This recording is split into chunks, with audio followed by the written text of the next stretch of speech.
지난주 경기 광명시에서 한 여성이 숨진 채 발견되는 사건이 있었습니다. 그런데 출동한 경찰관이 사건 현장을 촬영해 자신의 개인 SNS에 올리고 고인을 조롱하는 듯한 글까지 적은 걸로 확인됐습니다. 권민규 기자의 단독 보도입니다. 경기 광명의 한 상가골목. 구급차와 경찰차가 잇따라 도착하고 경찰관들이 현장 주변으로 출입 통제선을 칩니다. 지난 6일 사람이 피를 흘리며 바닥에 쓰러져 있다는 목격자 신고가 접수돼 경찰과 소방이 출동한 겁니다. 경찰차나 소방차 몇 대가 여기를 막 미엄미엄하고 오니까 이게 뭐야 하고 봤더니 막 저쪽으로 들어가더라고요. 현장에서 발견된 20대 여성은 끝내 숨졌습니다. 그런데 현장에 출동했던 관할 지구대 소속 A 경위가 사건 현장을 촬영한 사진들을 자신의 SNS에 올리고 고인을 조롱하는 듯한 글까지 쓴 걸로 SBS 취재 결과 확인됐습니다. A씨는 사진에 이게 뭔지 맞춰보실 분이라며 장난처럼 글을 게시했고 심지어 혈흔으로 추정되는 사진과 함께 선지를 앞으로 먹지 말아야지라며 고인을 모욕하는 듯한 글을 올렸습니다. 취재가 시작되고 나서야 사실관계 파악에 나선 경찰은 곧바로 A씨에 대한 감찰에 착수했습니다. SBS 취재가 시작되자 A씨는 자신의 계정을 비공개로 전환하기도 했습니다. A씨는 감찰 조사 과정에서 추운 날 바깥에서 경찰이 고생하는 걸 알아줬으면 해서 글을 올렸다고 말한 걸로 알려졌습니다.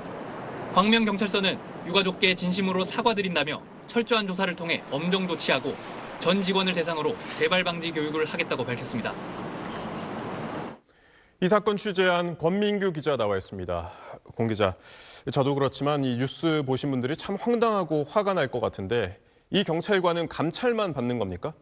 네, 일단 관할 경찰서가 진행하는 감찰 조사가 끝나면 A씨는 징계위원회에 회부됩니다. 가장 큰 문제는 A씨가 올린 게시물 가운데 피해자의 신원을 파악하는 지문 확인 절차가 일부 담겼다는 점입니다. 네. 경찰 내부에서도 이 부분은 공무상 비밀 누설 혐의가 적용될 수 있다고 보는 의견이 다수입니다. 또 국가공무원법상 성실 의무 위반, 품위 유지 위반에 해당할 수 있어 보입니다. A씨가 형사 피의자로 입건될 경우에 관련 수사가 끝나야 최종 징계 수위도 결정될 걸로 보입니다.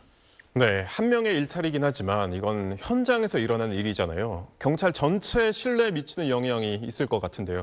네, 오늘 오전에 저희 SBS 단독 뉴스로 해당 내용이 나가자 저런 사람들 때문에 선량한 경찰들만 욕을 먹는다. 경찰 뽑을 때 인성검사도 해야 한다와 같은 다양한 댓글을 볼 수 있었는데요. 네. 최근에 경찰이 AI로 만든 가짜 경찰 바디캠 영상을 제작한 유튜버를 구속하면서 공권력에 대한 국민적 신뢰를 훼손했다. 공공의 신뢰를 저해했다. 이런 이유를 들었거든요. 출동 경찰관이 허위로 제작한 사진도 아닌 실제 현장 사진을 SNS에 올리고 고인을 모욕까지 하는 행위를 한 것이라 경찰 신뢰에 미치는 영향이 클 것으로 보여서 엄정 대응이 불가피해 보입니다. 네, 사회부 권민규 기자였습니다. 잘 들었습니다. 안녕하세요. SBS 사공성관입니다. 더 많은 기사와 라이브 이벤트까지 받아보시려면 오른쪽에 보이는 구독 버튼 꾹 눌러주시면 됩니다. 고맙습니다.